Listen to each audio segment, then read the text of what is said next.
Serge Allègre, secrétaire général de la Fédération nationale des industries chimiques et salarié de l'entreprise Michelin depuis 1988 et je travaille sur Michelin à Blanzy. D'accord, et donc pourquoi est-ce que vous êtes là aujourd'hui? Aujourd'hui, c'est pour faire entendre à la France entière les solutions à mettre en place pour éviter de perdre la totalité de l'industrie.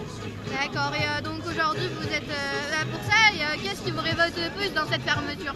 Ce qui nous révolte le plus, c'est que Michelin a organisé son évasion industrielle et que quand il parle de rentabilité ou de mise en concurrence, c'est lui-même qui l'organise parce qu'aujourd'hui, les sites qui sont appelés à fermer ne sont pas en concurrence avec des autres concurrents, mais en concurrence avec des usines Michelin.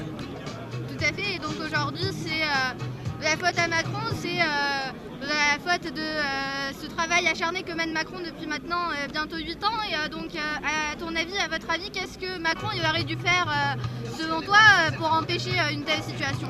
Or Macron et ceux d'avant aussi et ceux d'aujourd'hui, la chose qu'ils auraient dû mettre en place, c'est déjà d'une part d'arrêter de distribuer 175 milliards d'euros d'aide publique à des entreprises qui se servent de cet argent pour fermer leurs usines et financer leur plan de délocalisation.